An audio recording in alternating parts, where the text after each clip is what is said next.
It's a new day. Yes, it is. To see the new day. Come on out, guys. A big, loud welcome. Let's hear it. Woo! Oh, wait.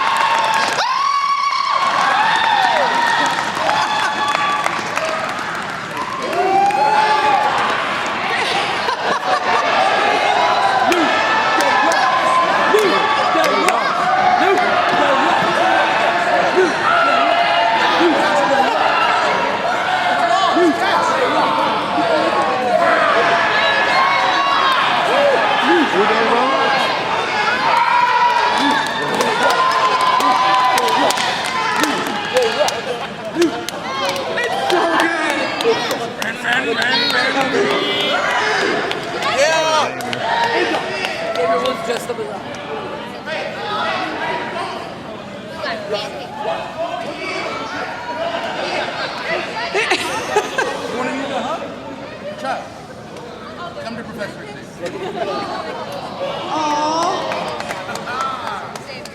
Xavier, I have something for you. I do. Is it? Here. What's that? Oh, it's working. That's Chipotle? Here, I want you to open that for me. I thought of you when I saw this today here at the Comic-Con. Can I guess? Yes. This is a candle. Yes. Is it Golden Girls Yes. candle? Did I do good? Did I do good? Betty White, y'all! Betty White, baby! I'm gonna get better. I just wanted you to know I was thinking about you. I'm sorry you're injured, and I know you're recovering, so I wanted to. Hey, thank you for being a friend. Well done. Do you want me to put that in the back for you? Please. You got it. You got it. I got the Ron Burgundy one for myself because I spent 20 years on the news. Okay. There it is. Give a second now. Give a minute. Give a minute. You'll get there. Get there? Don't rush him. Don't rush him now. Yeah, I am but a boy. There you go. Is this good? Is this working? Yo, you good? You good? Yeah. Wow. How you guys doing? Good. Glad to hear it. All these beautiful people here, man. So beautiful. This is nice and intimate. I like this. Really? Yeah. We can all get to know each other. Yeah. Yeah. What's all of your names? Hello, Brian. Hello. Hello, Angel. Yes. Wow, he'll serenade you now. He'll serenade you. Here's a note for you. I have to give. Chuck? I don't know what Chuck, my man Chuck. I have to give a special shout out Yes. to my friend Tony. Tony, big wave. Tony. Tony! And the bowler. Put a bowler on that. I like your hat, Tony. Tony, your hat is great. Very nice of you. Little trail. Well, hey, congratulations. You look great, Tony. What's up, little boy? Link. It's Link. Link. What's up, Link? And as always, if you guys have questions, head on up to that microphone. We would Yeah, love to so- get to them. so for those of look, you- he just ran. He ran. For those of you who have not attended a New Day panel before, they're not like regular panels where we have things to talk about. So it's just a conversation because then for us, hopefully we can come to a con again and not have the same exact panel because I attend many a convention and I've seen the same exact questions asked to the same exact people multiple times and I can't stand it. So we can just talk about whatever you guys want to talk about. Whatever y'all want to talk about. Just over there doing the split. Yeah. Split right there. Just doing the split. I thought I'd get my stretch on while I'm up here. Right. I've been flying a lot lately, so I thought I'd open this up. Stretch it out. You know, Let it it gets out. tight. I thought I'd open it up. That's okay with y'all. You've been flying a lot. Where to? We went to Australia last week. We just came back from Riyadh. We barely made it. I don't know if y'all heard. SmackDown managed to put on a show without us, and I haven't seen the show, but I heard it was one of the best shows SmackDown's put on in many years. Yeah, some NXT fans here. NXT watched us. That's what they did. Yeah. They just they mollywopped us. That's what they did. I don't know if you saw this. Well, you definitely did because you're all over Twitter. I don't know if you did before. So if you watch SmackDown, it ended and Triple H is in the ring and all the NXT people that came with him are in the ring and they're, we are the best and we're NXT. NXT. And then Bailey commented, it's like something like enjoy it now because he's gonna forget about you eventually. And then It's real.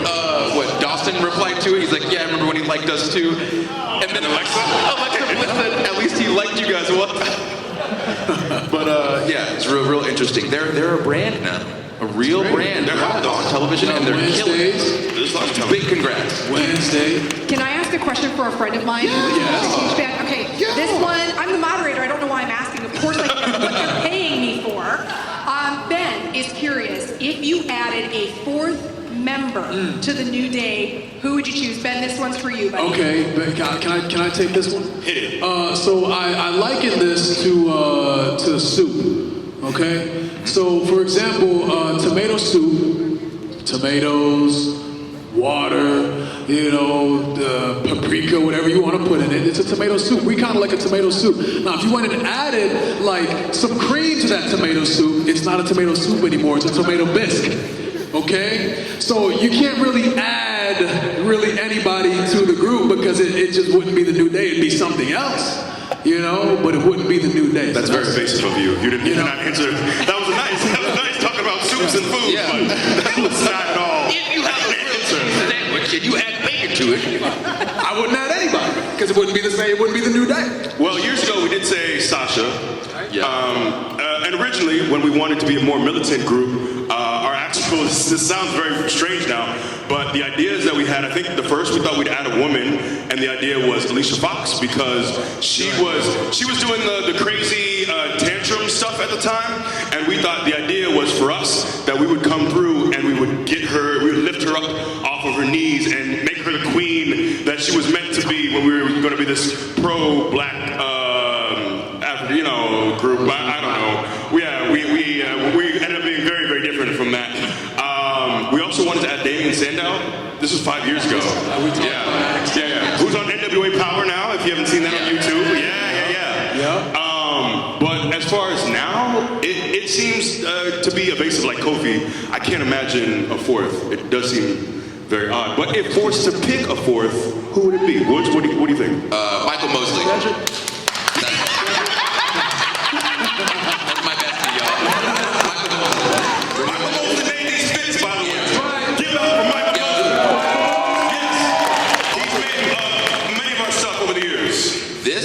Created with his squad in like 45 minutes. He's incredible. What a talent, that Michael Mosley. But from the roster, again, it wouldn't be New Day to add somebody.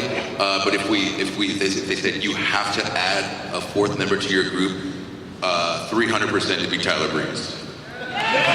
But he'd be our token. Yes, but also he'd be the one that we just threw ice cream at for no reason. Our whipping boy. Yes. I was gonna say that, but I was like, is that okay? Yeah, you can say that. Okay. It's him. Yeah. He could say that about us. So sorry. Question. Hello. Brian Verra, Geek Squire. I got 3 questions, if that's cool. Coming out of the gate. I love the energy here. We got this. Yeah, go for it. Okay, I got one for Big E.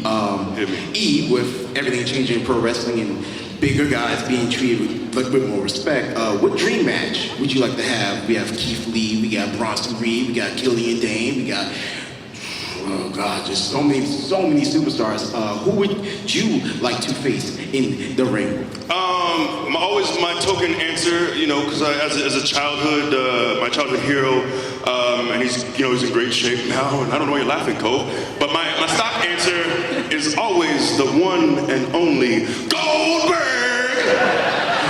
But that's just, that's just really just pop with Goldberg at this point.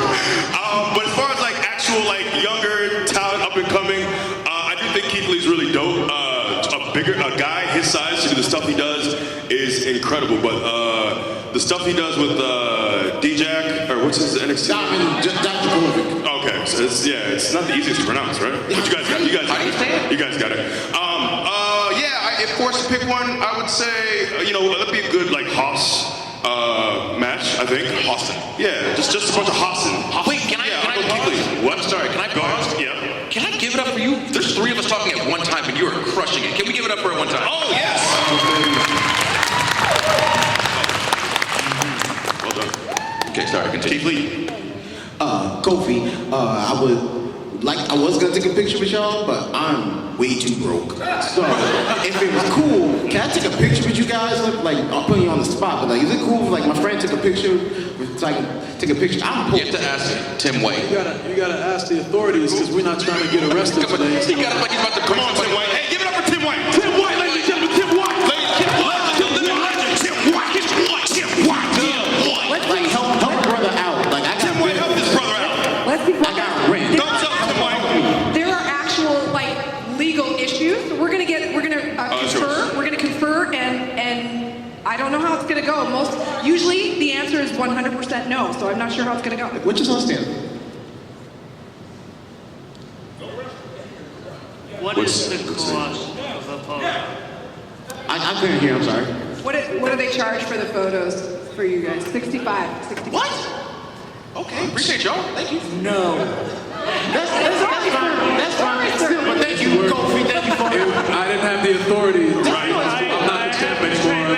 I'll just have you on the WWE title. I cried in my room, so I'll take that. And my very last question is for Mr. U, Xavier Woods. Mr. U. I would love to challenge you to Forza on the Xbox One because I am a disciple of the Power Games, and I would like to beat you, sir, broke leg and all, on a track, one-on-one, me and you, holding it down, one round, me and you, let's go. Forza?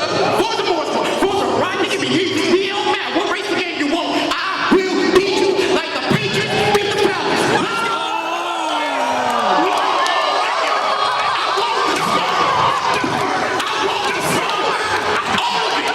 Give it to me.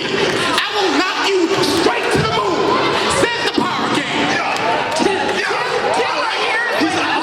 He said the Patriots. I'm sorry. First off, very disrespectful. Second, I'm glad Tim White told you no. Third, when you said Forza, I was just gonna give you the win, but then you said any game that I want, and you disrespected me. So literally, if you wanted it Double Dash, Tekken, whatever, like you cannot win. You cannot win. You talk a good game, and I'm sure that you probably practiced that for hours on end. I really don't have a life, so it's not hard. And you're just getting that ready, hoping something will go down. But you cannot beat me. You can't win. I mean, I can, and I will. Does anybody have like a loose Xbox we can hook up to this TV? Is there an arcade here at this con? Sam, there's no arcade. Sam says there's no arcade. Oh, we have a... No, they just dawned on me though. Now we have to have a no cutting promos rule at this show. Why? Why? Did you guys enjoy what he said? Yeah. The people want it. The people want to talk. Give them what they Well, want. hey, you know what? Come here. We don't have any games that we can play right now, and I can't promise you because I don't know what I'm going to be doing after this. I most likely won't be coherent, so I'll give you this. Good job, sir. Thank you. Handled well. Tim approves. Go ahead, sir. This question is for all three of y'all. What's y'all's opinion of AEW? Oh, you trying to get us off track? You trying to get us fired? The way you said it. Nice try. What do you think about big smile and a high five? Yeah. I think it's a wrestling company. I'm glad that there's a place for people to make money on television wrestling that aren't with WWE, and I wish them success. Yes. That's it. What else can we say without getting in trouble? I mean, we know a lot of people over there on that roster, and they got families and everything too. So, like Wood said, when you have another company that's, doing good things, you just. I don't know. It's cool. It's fine. Competition, I think, is great for everybody. We can always go back to the days of WCW and WWE. Those were some of the best times, in wrestling that drew a lot of people in. A lot of the memories that we had were from the Monday Night Wars, were they not? So, if they do well and we're doing well, every one of y'all gets, you guys are the benefactors. You get to see great wrestling all over the place. So, it's all good. We're going to see what happens, though. Yeah, I'd like to say more, but I sent a tweet, I think, on their first show where I said something about, where I had the redacted in it. I didn't even use the name of the company or even refer to wrestling per se, and a very important man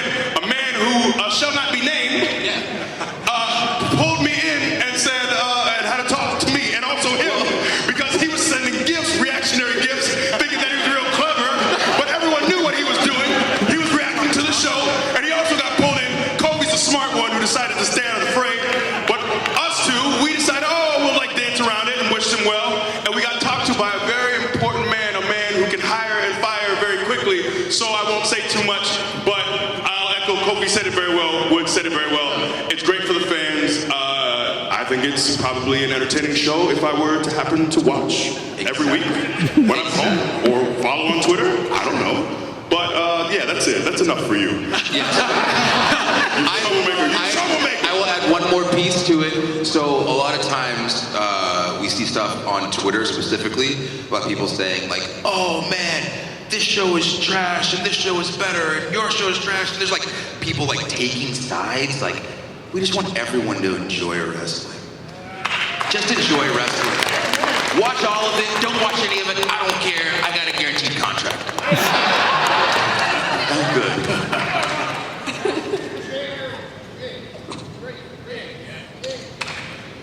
So I've been wondering something for a really, really long time. Do you guys remember the Boom comic story that you appeared in where you're traveling through time and you're changing WWE history? What'd you guys think of that story? Because I actually am the writer of that story. Oh! Come here! Come on in. Get an embrace.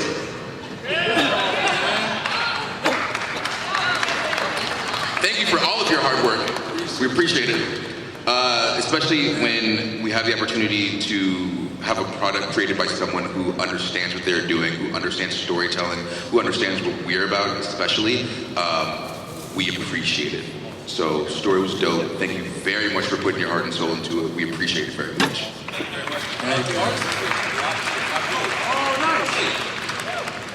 Thank you. Thank you, man. Now, next, sir, did you also write a story for a comic book for us, or? I gotta follow that? Yeah. But no, this smells amazing for starters, so I'm gonna share this with my girlfriend later. She just. Oh, wow. But I do have. Who threw that to you? Kofi actually did. Okay, that's the same. Yeah, I got the pancake arm. The man with the pancake arm, that's what they call me. And two-part kind of sort of question. First thing is, what was the biggest advantage and also disadvantage of being the WWE champion? Wow. Advantage? I mean, I guess being able to like, you can walk into like Vince's office whenever you want. You know what I'm saying? Or you beat me? You can walk into Vince's office whenever you want. A lot of times when we disagree with what we are scheduled to do on the show, you have to go to Vince's office, and oftentimes there'll be a line of people waiting to talk to him. Being the champ, you had the green light status to just go up, and we just walk right in. People might be in there having a meeting, you know what I'm saying? Just because it's a lot of time to be waiting outside someone's office to ask a question and then either have it changed or have it not changed. But to be able to have that green light to go, I think it saved us so much time, you know? Granted, we didn't always get what we wanted, but we got to go up there, we didn't have to wait. So biggest disadvantage? I don't know. Were there any real disadvantages? I feel like for me personally, I wanted to be the WWE champion for such a long time. It was always like my childhood dream, you know? So I was prepared to kind of like carry the load. Like things got infinitely busier for all of us. And I don't know, I think we were all prepared to just kind of like carry that load. So I wouldn't say there was really any like disadvantages. I mean, you're on TV pretty much every show. Good matches. I got to go up against a lot of great people, so I can't think of any disadvantages. All right. And then is Tim White taking photos with folks? Tim White, huh? Tim White, ladies and gentlemen. Tim White. It's 150 per photo. So 150 per photo with Tim. Thank you. Thank you, sir. He's got the shirt. Thank you. Booty. Hell of a shirt. So SmackDown was disappointing without you guys on. Very kind of you. Very giving. Thank you. He's a good man. But you're supposed to get the tag team championship match, so Yeah, that didn't happen. It didn't happen. I was very disappointed. So I don't know if this was disseminated, this information, but so there's 20 of us, including like important, the thing is when we were stuck in Saudi Arabia, it wasn't just like a talent issue. There's like our director who shoots the show, important cameramen, we're all stuck. So when we had our very long flight delays, there were about 20 of us who were thrown on a charter, and we were scheduled to get to Buffalo to be there on time. But I guess there were like wind issues in Buffalo. Yeah, I guess so sometimes you'll fly from like here to Europe, it'll take you 6 hours, but then flying back, it'll take you 8 hours because of the wind currents. So I guess the wind currents were like real bad, so we weren't gonna get in until I think 10:50 or something like that. Yeah, until after the show. But yeah, we hopped on this charter thinking, oh, we're about to legit land, hop in a car, and go straight to the show as it starts, and be there. But actually, I heard from someone we know that a lot of the NXT talent got there like right before the show started, or as the show started. You would be shocked at how many times people are showing up at like, in instances like this, showing up at 7:30, and they rush in, get changed real quick, talk to whoever they're working with, and then thrown out there, and you have to make that work. And to have yesterday be so successful when so many people are just being thrown in this situation where NXT talent, like they're used to being in Orlando, that's where they shoot, and then to get a last minute call, hop on a plane and you're wrestling, like for them to deliver was pretty incredible. It's almost like the day that we did the commercials where we were the scientists. Oh, yeah. So we shot, actually, no, it was here. So we shot a commercial here in New Orleans for the move to, not to Fox. This was years ago. This is the move from Sci-Fi to USA. When you were moving. Yeah, and we had SmackDown in Lafayette, so we didn't get out of New Orleans until it was late, but we had to drive. And Woods had actually I remember because I was in Gorilla. Sorry, I'm sidetracked. But Woods worked AJ Styles in a 2-seg match, killed it. Kofi had a 2-segment 4-way. And we had a backstage. So we were in a total of 5 segments on SmackDown, and we got there, I think, around like 7:15 Eastern time. We got there right before the show started. You have all this information thrown at you. Learn this promo, put your match together, put your other match together. Here we go, and you do it. We probably had like 30 minutes to get all this information down and make this all work. And you would I think people would be amazed at how chaotic this show is. Even when everyone's there, oftentimes the show's being rewritten as the show's going on. It's being ripped up and changed. It's beyond chaotic. But that's kind of what we, in a weird way, it's stressful. But then on another way, it's really cool because it's the type of environment that literally forces you to gain this skill to be able to go out in front of a live audience, knowing kind of like what you need to accomplish, but being able to knock it out of the park, hopefully. Thank you very much. So it's everybody on the roster, almost everybody on the roster, has this weird skill that we don't really get the opportunity to capitalize on outside of wrestling. Because I feel like if you take let's say a trained actor who's been in movies and they learn some lines, they do the scene 14, 16 times, and then they don't see that footage until the movie comes out a year later, and there's an editor making sure that, we'll use this shot, and we'll create the best shot that we can to create the best story that we can. And 2 years goes into making this 90-minute movie, and it's like, we have to do that essentially in front of a live audience 52 weeks a year, most of the time without really knowing what's going on until like 2 or 3 hours before we go on. Well, you only get one shot. One shot, yeah. Especially Like Eminem said in 8 Mile. Now, when SmackDown was taped, there were some times where you had to do your segments over, but.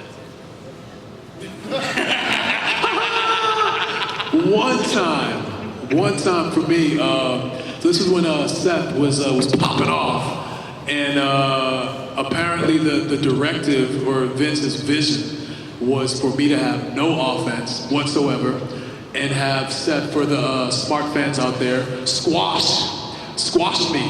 So we talked about it, but that wasn't like the directive that we got, and I think I literally had like 2 punches or something like that thrown in to where I fought back a little bit. He shut me down, ended up hitting his finish on me, and we got to the back, and Vince was hot, like just pissed, that I got those 2 punches in, and Seth was supposed to be getting this, this monster push, and we ended up going right back out. I had to cut a promo talking about, no man, it's not going down like that. Give me another shot, So went out, we reshot it, beat me up, and I don't really even remember the match, but at that time it was the most important match on on Vince's radar. So that was the one time that I had to do it. But that was a popular thing where people would have to like reshoot things, and I always thought it was like really weird for the fans that were there because you were literally watching like the same match like back to back, with the exception of a couple moves here and there. So that happened at a show in Biloxi.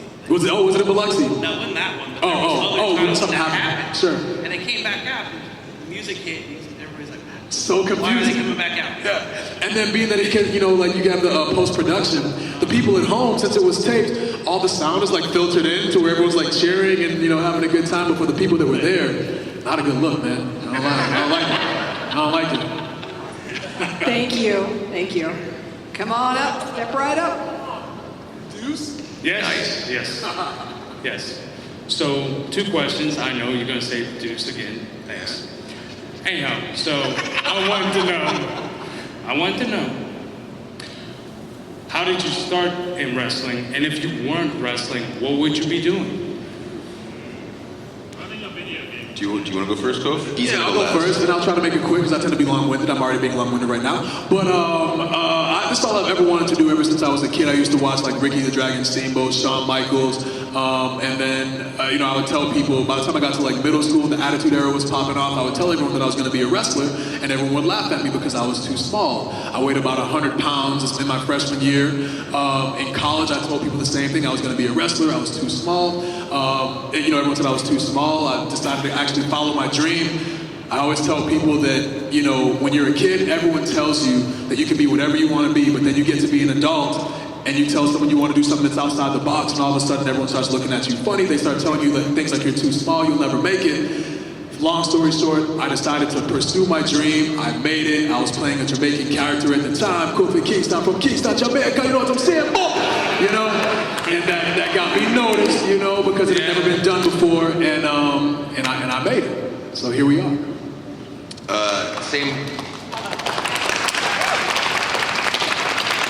Same kind of situation for myself. As you are aware, I am not over 6 feet tall, so that was a thing that got thrown in my face a lot. And they're tag teaming this whole thing. I'm amazed. I'm sorry, I keep looking over here. So same kind of scenario. I started wrestling in middle school and started playing football, running track, jumped in show choir because I had stage fright. Like, I knew I wanted to be a pro wrestler, but I knew I wasn't going to be big. So my brain, I was like, well, if I can gain all these other skills, maybe that will, you know, that amalgamation of things will give me what I need to be a part of WWE. And so luckily it worked out. But Kobe actually saw my like journey of trying to get a contract, because there was a day where I skipped class in college. I went to school in South Carolina, Furman University, the Harvard of the South. Drove down to Georgia and found Deep South, and that was like the developmental system at the time. And so I was with a buddy, we legit found the place, we walked in, and you know how on TV shows, if somebody walks into the party that's not supposed to be there, there's that record scratch and everybody stops? Same exact thing.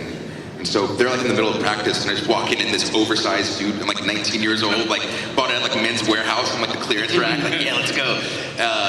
And everybody stopped and staring at me, and I'm like, oh man. And but luckily there was a guy there who I went to high school with his niece. And so he's like, oh, you know, come on in. So everybody thought I was cool. Gave my stuff to the people in charge. They let me watch the show that night. They said, yeah, come down next week and we'll put you on the show. So hang out and learn some stuff. Okay, great. The next day, I get a text from a good friend of mine named Sal Renaro. And he says, what did you do? What are you talking about? What did I do? He goes, they're closing Deep South. Shut it down. Which then hearing Kobe's story of that, the leaving Deep South. Yeah. This is getting long, I'm sorry. It was crazy because it just kind of happened out of nowhere. Johnny, we were told that we actually had practice that day, and then just to back up, when Woods walked in and that record scratched, I was in the ring. So, you know, he comes in and everyone's like, what? It was stranger? You are not supposed to be here, but then, you know, it was cool with Brad and everything. But when Deep South closed down, we were essentially told that we had a meeting at the building at like 6 o'clock, so everyone came dressed in their business casual, you know, and then all of a sudden Johnny Ace comes in and says, all right guys, we're gonna shut this whole thing down, this and that, and then so literally everyone was responsible for taking everything and putting it into moving trucks. So the Major brothers, you know, Kurt Hawkins and Ryder, you know, ripping down like the signs from the wall. Everyone's like putting the chairs in. You know, it was really awkward. Jody Hamilton standing there with his hands on his hips, and we just ransacked the whole place. So then we moved to Tampa, Florida.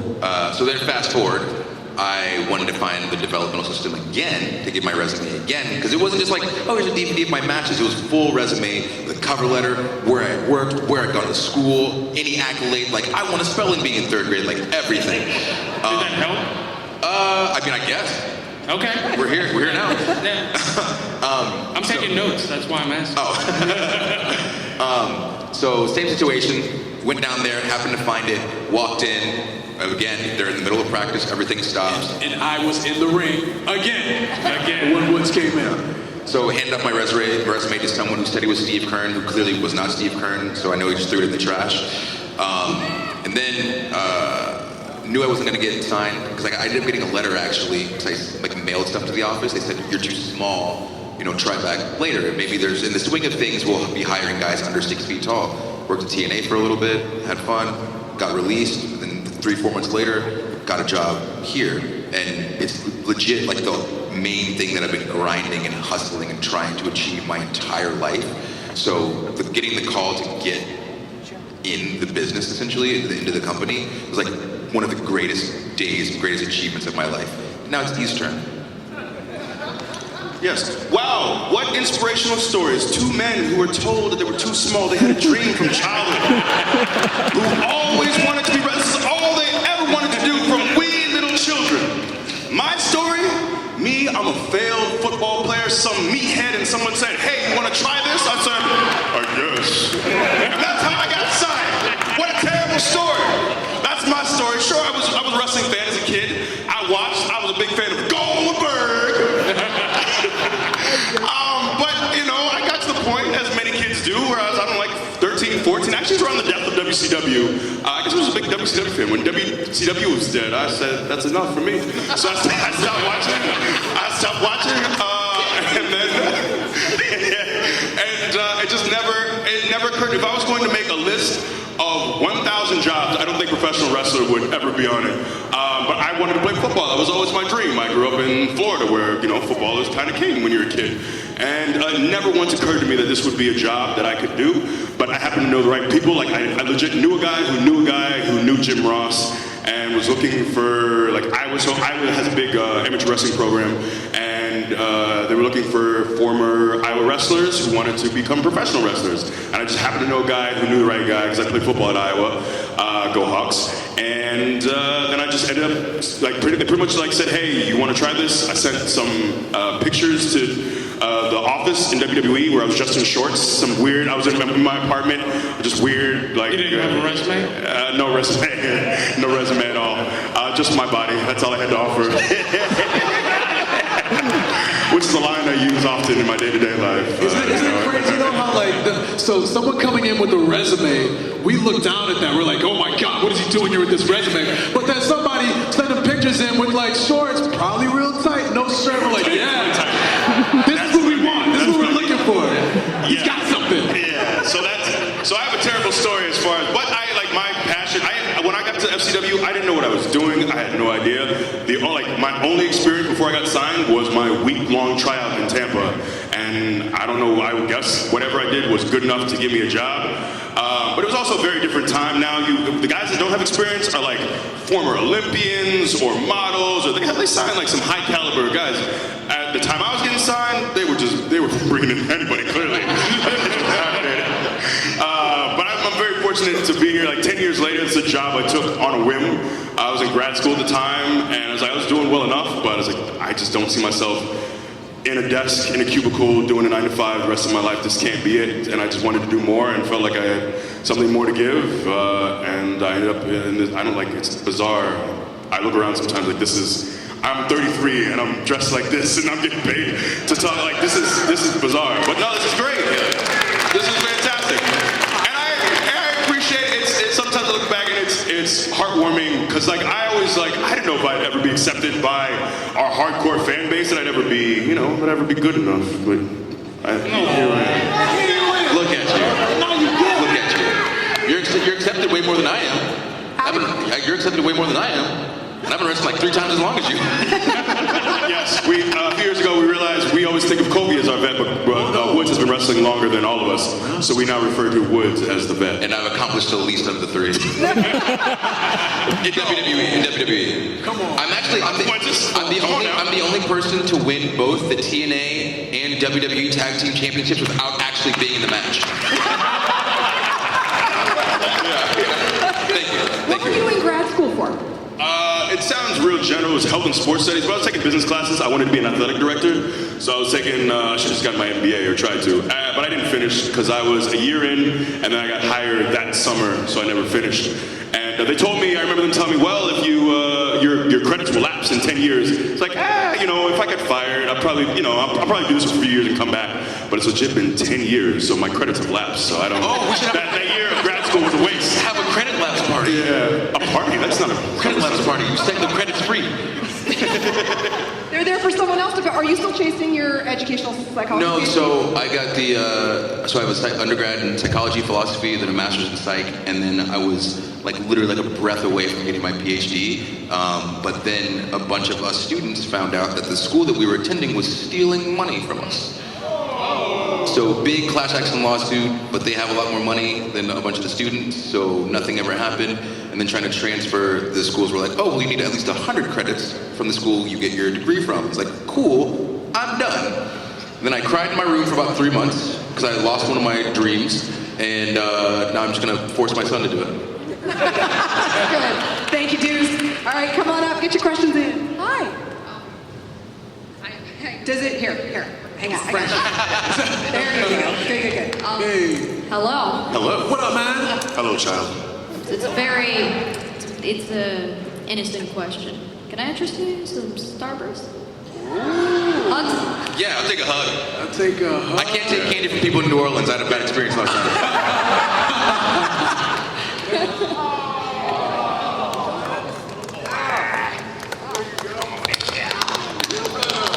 Gabby. Yo, Gabby. Is that all? You gonna ask for it? I only have one question. Hit it. What happened to you? So I tore my Achilles tendon. Oh. So, on the back of your foot, have you ever seen Hostel? No, this guy. He No, just it's not? explained it to me. Okay, so that thing, it makes it so that you can push off of your toes and jump and walk, run, everything. So we were in Sydney, Australia, and in the ring, I was killing it. I was rolling so fast, but then did a backflip, landed, and it felt like somebody kicked me in the back of the leg. And I thought that the referee was too close and we kicked feet. And I'd already been mad at him earlier that week, so I was ready to fist fight, for real. Not hey, we're pro wrestlers. I was ready to beat him up in front of the crowd. Yes. So I was legit on the ground on my bottom, fist clenched, ready to fight this man. And then I realized, oh no, something's wrong with me, and the Achilles tendon in my left foot was ruptured, which means it's a complete tear. So the next day, I had to fly from Sydney, Australia to Atlanta, Georgia, be home for a day, then got driven from Atlanta, Georgia to Birmingham to get surgery on it. So they reattached it, anchored the tendon to my bone, so now it's real strong. But now I'm gonna be out for maybe 6 to 8 months, and I'm gonna use that time. When someone listens, how old are you? I'm 10. You're 10, okay, so you said it very strong.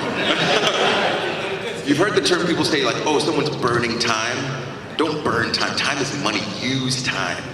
So use all the time you have. And so now I have a lot of time. So we can use that time to get better at all of the other things. If you play RPGs, there's a skill tree. Role-playing games, video games. When you level up in your experience, you can put your experience where you want because there's sweet skill trees. As a 10-year-old, your skill tree is infinite. You can do literally whatever you want. Just start gaining skills. Do everything. Learn how to tie your shoes 15 different ways. It'll impress somebody when you're 47. So I'm gonna be out, and I'm gonna be doing lots of this stuff and YouTube stuff, and no, I'm done with school in that sense. Like I said, I'm gonna put it on my son. But yeah, then we're doing a bunch of stuff that we're not allowed to let you guys know about yet, but you will hear about it soon. So we're working on a bunch of things that have nothing to do with wrestling, and it's very exciting. Oh yeah, I didn't get an answer out of those two. You want Starburst? You know what? If you had Skittles, I would eat the Skittles, but Starburst has gelatin in it. Yeah, it's gelatin. And I can't eat gelatin. You lost them or you ate them? Yes. You ate them! Oh, you lost them? Okay. I did both. All right. I ate them and then I lost them. I appreciate the offer. I appreciate your generosity with your candy sharing willingness. Yes, it's very kind of you. I don't consume candy, unfortunately. Yes. That's all. Sorry. Sorry. Get better. Thank you. Thank you. Come on up. Okay, that's all I'll ask. Since I'm here. Okay, some of my kids are pretty passionate, about wrestling. Some are young, some are older. They're in the crowd, they don't want me to mention their names. What age would be a good time to kind of condition them? What age can, they start? I have a 16-year-old, is one of them. What age can they go to wrestling school, classes? So I started right out of high school, so I was 17. And my thing was, you have to pay for wrestling school. So my mom said, I understand this is your thing, it's your passion. You're going to college. If you want to pay for wrestling school yourself, get a job, do it by all means. If you want to actually pursue this, actually pursue it. Don't use me as a springboard. If this is your dream, your goal, I want you to work for it so you can earn it yourself. And so that's my thing. But I've seen people start with 16. I'm sorry, I'm blanking on her name. In AEW, they said she started when she was 6 or 9 or something like that. Rio, yeah. So I guess 9. She's a champion. She's pretty good. Damn. Okay. Yeah, but I also think there are other things that you can do. I would never think, cheerleading will help you in professional wrestling, but actually we use the basket toss, right, for one of Kofi's eliminations. But I do think we all were in athletics to some degree. I think just being athletic, I think will translate. So playing sports, and so I don't know. I think you just kind of, when you're taking bumps, it takes a toll on your spine. I don't know. I mean, I'm not trying to say you should be doing it at a young age, but I think being involved in athletics and sports is always a good thing, and getting kids, because you can tell when someone, he doesn't have good footwork or he doesn't move like an athlete. I think, just being able to be a kid and do things that they enjoy definitely helps. But yeah, and just to piggyback on that, I'll give the adult dad answer here. Stay in school as well. You know what I'm saying? Because it's very important to have something to fall back on. Even talking about being able to use obscure things in wrestling. We all went to college. We all graduated from college. I took a Photoshop class on a whim. And for a while, I was using those skills to design gear and stuff that we actually used in wrestling. So, and then to E's point too about this could end at any given time. We could get a neck injury or whatever and be done. You can get fired at any given time. So it's really, really important to always have something to fall back on. Just the whole don't put all your eggs in one basket situation. That's not to say don't follow your dreams, but it's also just do a lot of things, not just one thing. Wear a lot of hats, Yeah. Okay. We have about 5 more minutes. 5 more minutes. Question for Xavier Woods. What happened to the Lost in the Woods? I hate that move. Well, then that explains it. I was forced to do it, and I didn't want to do it, and they told me that I had to do it. And so when I became, autonomous? Is that the right word? Autonomous? Yeah. Yeah. When I became autonomous, I scrapped it. Now I got that nasty ring-crossing elbow drop, the limit breaker. Thank you very much. Oh God, it's really more nervous when you actually get over here. I have a question for Kofi. Yeah. You know how you go to Woodland West every few years and go back for Woodland West Elementary? Sure. And my mom works there. Oh, okay. And a couple years ago, I knew I was gonna cry. All right. A couple of years ago, I gave you a note, and I drew things on it. And I drew it because you're a really big inspiration for me. Oh, wow. Come on now. Come on, bring it in. Come on.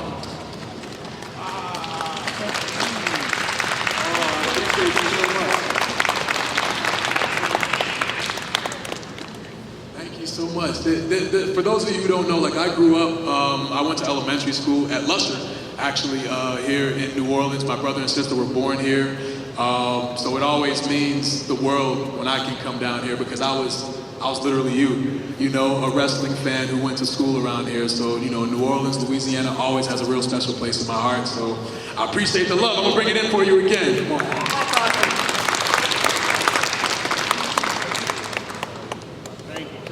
Yeah, I got I'm tearing up. Go ahead. I don't think I'm alone, but this past WrestleMania was probably the moment was the biggest WrestleMania moment ever. 35. When did you guys know what you were doing would be as big as it got? You know, I look back at the SummerSlam when you first brought this Ramon and did the, you know, New York, and I was like, this is sort of getting on. And then, like, when did you guys know that this New Day thing is going to get as big as it is? And then on another thing, I'm not sure if you saw all the social media stuff after, but the moment was not just a wrestling moment. Like, there were so many people, like, it transcended wrestling. Like, when did you guys know that it would get that big? Talk about the WrestleMania moment in and of itself? Yeah. So for me, oh boy, now am I gonna start tearing up? No crying, no tears. Okay, for me, you know, like I said, this is all I've ever wanted to do, and oh God, wow, okay, let it out. There's so many layers to this whole story, and I know you said we only have 5 minutes, but this is probably gonna be a long thing. Us as a trio, like, I'm so grateful and thankful that these guys approached me and wanted me to be a part of this. And at the time, I wanted to do what I could do to help them out, because I'd obviously been in the business, or at least on WWE, for a lot longer of a period of time than they had at the time. And then also to be able to just do something different and something impactful. And over time, the more time that we spent together, the more incredible things we had gotten to do, you know, going toe-to-toe with The Rock on a promo, hosting a WrestleMania. Even the journey to getting onto TV was like such a hard journey, such a hard struggle to get to where we were. And then when, you know, the Elimination Chamber and the Gauntlet match before was, you know, when they told me that was gonna happen, I never allowed myself to fully invest in the fact that the WrestleMania moment was ever gonna happen, because I've been around for so long and things are always changing. So when it actually did happen, it was actually, so right before we walk out and they started playing the video package of like this 11-year history and this story, it became very, very real. And I started like tearing up. I'm like, oh my, I couldn't watch it because I'm supposed to go out and go to war and fight. And I can't do that with like tears in my eyes. So it just meant so much, because we had gone through so much together just to get to that point.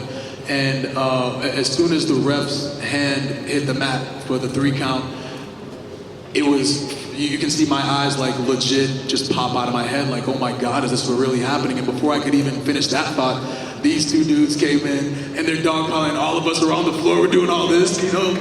And it was just like such a surreal moment, again, because we've worked so hard, and like, these guys are my brothers, man. So to share that moment with them in the ring was just so unbelievably incredible. And then, you know, 2 seconds later, I was up on their shoulders, you know, and now I'm holding the title up, and now everybody in the crowd is on their feet and just emotional, you know what I mean? Like you were saying, just it was such a real moment, and I thought this was the greatest moment in my career so far. And then all of a sudden, I don't even remember getting off you guys' shoulders, but I remember Woods all of a sudden being on the ground and holding my youngest son up. He goes, Orion. I'm like, whoa! Ah! So I grab him and bring him in. My youngest son got his way into the ring somehow. I think he had got the box of t-shirts. And before I knew it, Kai, my oldest son, had grabbed a t-shirt, ran up to the second rope, and I'm like, oh my God, he's gonna fall. Oh wait, he feels like he's done this before.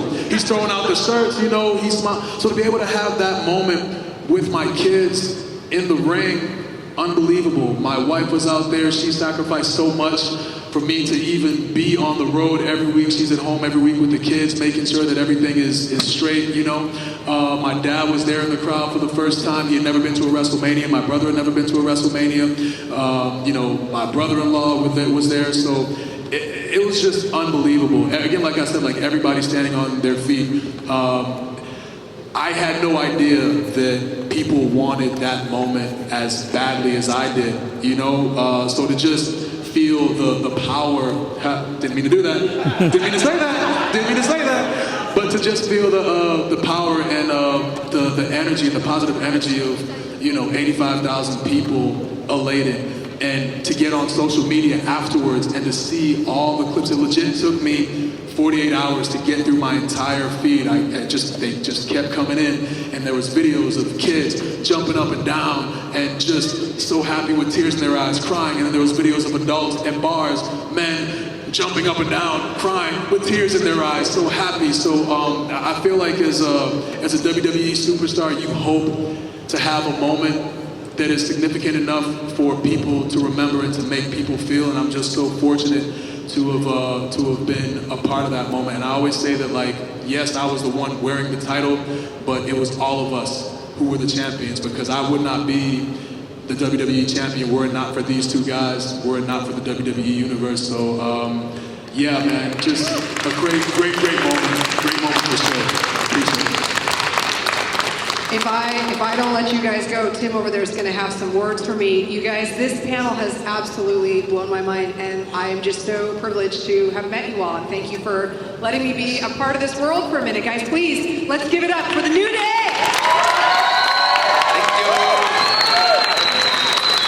Thank you.